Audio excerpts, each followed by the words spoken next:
যে বরকত আল্লাহর কাছে, বরকত আল্লাহর ওলিদের কাছে নেই। ইন্না রাহমাতুল্লাহি কারীবুম মিনাল মুহসিনিন। ইমাম শাফির কথা, উনি ইমাম আবু হানিফার ওখানে যে উনি নামাজ পড়তেন, পড়ে তারপরে উনি সলিউশন পেতেন, আল্লাহ রাব্বুল আলামিন থেকে পেতেন। জি। কিন্তু ইমাম আবু হানিফার সেই স্থানটা যদি গুরুত্বের না হতো, খুঁজেও না পাওয়া যেত, চিহ্নিত না থাকতো। Very good point. উনি তো সেই ফজিলত পেতেন না। বরকত রহমত আল্লাহর ওলিদের কাছে থাকে না, এটা কোরআনের সাথে সাংঘর্ষিক। আল্লাহ পাক পবিত্র কোরআনে বলে দিয়েছেন ইন্না রাহমাতুল্লাহি কারীবুম মিনাল মুহসিনিন। আল্লাহর এই রহমত আল্লাহর ওলিদের কাছে বিদ্যমান। যারা মুহসিনিন বান্দা, ওনাদের কাছে গেলে আমি রহমত পাবো। হ্যাঁ, তো তাদের থেকে বিরত থাকলে আমি এই রহমত থেকে বিরত থাকবো। আর আরেকটা ফান্ডামেন্টাল জায়গা হচ্ছে শুহাদায়ে কিরাম, আল্লাহর আম্বিয়া আলাইহিস সালাম, আল্লাহর ওলিরা, তারা তো মৃত না। এখানে একটা বিষয় আমি আপনাকে অ্যাড করি। দেখেন, আমি শুরুতে যে কথা বলেছিলাম, হিস্টোরিক্যালি আল ইহসান সরিয়ে ফেলার বিষয়টা, যেটা ওয়েস্টার্নরা এটা শুরু থেকে ওরা চিন্তা করে এই কাজটা করছে।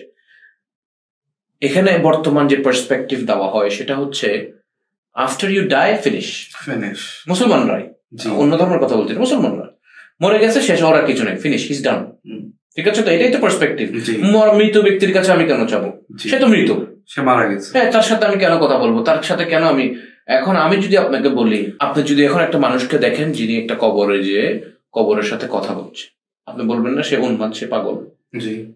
হ্যাঁ, বর্তমান পার্সপেক্টিভ, সে মৃত, ওদের সাথে কেন কথা বলতেছে? ইসলাম বিরোধী কাজ করতেছে। এখন আপনি যদি একটু আল্লাহ রাসূল সাল্লাল্লাহু আলাইহি ওয়াসাল্লাম ওনার জীবনে চলে যান, উনি যখন কবরস্থানের পাশে গিয়েছেন, উনি কি বলেছেন আল্লাহুম্মা, নাকি উনি সালাম দিয়েছেন আসসালামু আলাইকুম আহলাল কুবুর? হ্যাঁ, তো আপনি যদি উত্তর দেওয়ার আপনার যদি ক্ষমতা না থাকে, আমি বলবো আল্লাহুম্মা, আমি আল্লাহর কাছে বলবো, আল্লাহ তাদেরকে তুমি শান্তিতে রাখো। ঠিক আছে, তো উনি তো এটা বলেন নাই। উনি বলেছেন প্রথমে সালাম জানিয়েছেন। সালাম দিলে সালামের কি হয়? উত্তর আসে। তো যার chapter close, nothing to say, সে উত্তর কিভাবে দিবে? এবং আল্লাহ রাসূল সাল্লাল্লাহু আলাইহি ওয়াসাল্লাম তাদেরকে অ্যাড্রেস করছেন, he is talking to them. সালাম জানানো মানে কি? উনি কি ওনাদের সাথে কথা বলছে না? যারা কবর আছেন ওনাদের সাথে উনি কথা বলছেন, হি ইজ অ্যাড্রেসিং দেম। উনি তাদেরকে বলছেন আসসালামু আলাইকুম, তাদের সাথে কথা বলছেন, তাদের শান্তি, তাদের উপরে শান্তি উনি দিচ্ছেন আল্লাহর পক্ষ থেকে। তো ওনারা, if the chapter is closed, তাহলে তো ওনাদেরকে অ্যাড্রেস করার কোনো বিষয় নেই। এবং দ্যাট ইজ আ সিম্পল কবরস্থান, এটা কোনো আল্লাহর ওলির ইয়া না। আরেকটা বিষয় যেটা দেখেন, আমাদের দেশের মানুষের কাছে পার্সপেক্টিভ যেটা ছড়ানো হয়েছে, এটা হচ্ছে আপনি মারা যাবেন, আপনি তারপরে কবরে আপনার উপরে প্রশ্ন উত্তর হবে, হ্যাঁ, তারপরে আপনি প্রশ্ন উত্তরে আপনি যদি পাস করেন আপনি সেখানে থাকবেন এবং আপনাকে হাসরের দিন আপনাকে তোলা হবে, এই তো বক্তব্য। কিন্তু এখানে যে বারজাখ আছে, এটার বিষয়ে কিন্তু কথা হচ্ছে না। বারজাখের বিষয়ে কোনো কথা কেউ বলতেছে না।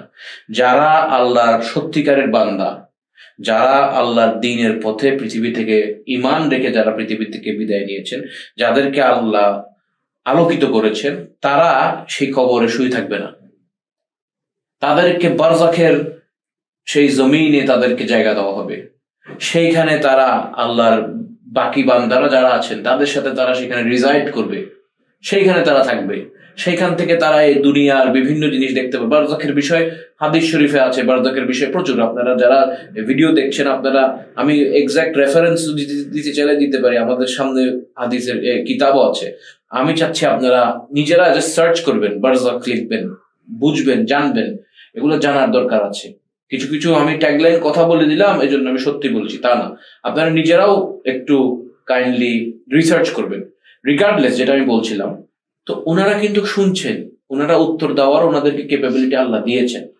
এখন প্রশ্ন হচ্ছে, আপনি বলেছেন ইমাম শাফির কথা, উনি ইমাম আবু হানিফার ওখানে যে উনি নামাজ পড়তেন, পড়ে তারপরে উনি সলিউশন পেতেন, আল্লাহ রাব্বুল আলামিন থেকে পেতেন।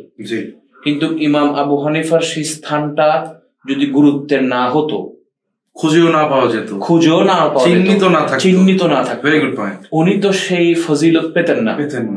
যে আয়াতে কারিমা আপনি বলেছিলেন মুহসিনিন বান্দাদের কাছে যাওয়ার জন্য আল্লাহ বলেছে, হ্যাঁ, তো এটা তো একদম। আর মুহসিনিন বান্দারা কি ইন্তেকালের পর মুহসিনিন থাকে না? এই তো প্রশ্ন। আল্লাহ কিন্তু সূরা 3-এও বলেছেন যে ইল্লাল্লাযিনা আমানু ওয়া আমিলুস সলিহাত ফালাহুম আজরুন গায়রু মামনুন, তাদেরকে আমি এত আজর দিব, এত গিফট দিব, এত রিওয়ার্ড দিব যেটা শেষ হবে না। সো যেই সাবজেক্টটাকে রিওয়ার্ড দেওয়া হচ্ছে, সাবজেক্ট যদি শেষ হয়ে যায়, স্রষ্টা রিওয়ার্ডটা কাকে দিচ্ছে? সো যাকে রিওয়ার্ড দিচ্ছে he should receive the reward. And আম্বিয়া কারামদের বিষয়ে যেটা বলা হয়েছে, ওনাদেরকে মৃত বলতে নিষেধ করা হয়েছে এবং বলা হয়েছে ওনারা যে শব্দটা আরবিকে বলা হয়েছে, ওনারা রিজিক পাচ্ছে, ইউরজাকুন, ওনারা রিজিক পাচ্ছে। রিজিক মানে কি? রিজিক মানে হচ্ছে ইয়োর ডেইলি ব্রেড। এই যে বাতাস, আমরা নিঃশ্বাস নিই, এটাও রিজিক আল্লাহর পক্ষ থেকে। এটা রিজিক আমাদের জন্য, আমি নিঃশ্বাস নিতে পারছি, পানি খাচ্ছি, খাবার খাচ্ছি, this is a part of রিজিক। তো আল্লাহ রাব্বুল আলামিন বলছেন তারা সেই ওনাদের যে জায়গায় আছেন সেখানে ওনারা রিজিক পাচ্ছেন। তো রিজিক আমার যদি if I am dead and finished, আমার যদি বডি না থাকে, কিছু না থাকে, আমি রিজিক কিভাবে পাই? এই প্রশ্নটা কিন্তু আল্লাহ নবীকে তার সাহাবী করেছেন যে আপনি যখন দুনিয়াতে থাকবেন না তখন কি আপনার দেহ নাউজুবিল্লাহ মাটিতে মিশে যাবে? তো নবীজিকে সাহাবীদের মনে অবশ্যই এই প্রশ্নগুলো ছিল এবং তারা এই প্রশ্নগুলো করেছেন যে আপনি কি মাটিতে মিশে যাবেন না? তখন নবীজি বলেছেন যে হাদিসে আবু দারদা, অনেক প্রসিদ্ধ হাদিস এটা ইন্নাল্লাহ তাআলা হারামা আলাল আরদি আন তাকুলা সাল্লাল্লাহু ফানাবিয়ুল্লাহি হাইয়ুন ইউরজাকুন। মাটিকে আল্লাহ ক্ষমতাই দেয়নি যে তার নবীদের দেহকে স্পর্শ করবে। তাদেরকে আল্লাহ হায়াত দিয়ে দিয়েছেন, তাদেরকে আল্লাহ রিজিক দিয়ে দিয়েছেন। এই জন্য আমরা কিন্তু হায়াতুন নবী বলি। আর এই রিজিকের ব্যাপারে আল্লাহ আবার সূরা বাকারায় বলেছেন শহীদদেরকে নিয়ে, আল্লাহ বলেছেন ওয়ালাকিন লা তাশউরুন, মানে তোমাদের নলেজের বাইরে এটা আমি তাদেরকে কিভাবে রিজিক দিই, কিভাবে সম্মান দান করি। এখন দেখেন, আমরা কি যারা ইসলাম আমরা ঈমান আনতেছি, আমরা কি এক প্রকার যারা বর্তমান এইথিস্ট ওদের মতন চিন্তা করছি না? কিভাবে বলি, আমি বিষয়টা দেখতেছি না, বুঝতেছি না, এজন্য এটা নাই, এটাই তো দাঁড়াচ্ছে। মৃত হওয়ার পরে কি হচ্ছে আমি জানি না, সে ভালো না সে খারাপ না সে কি জানি না, এজন্য আমি এ বিষয়ে জানি না, এজন্য আমি এটা মানি না।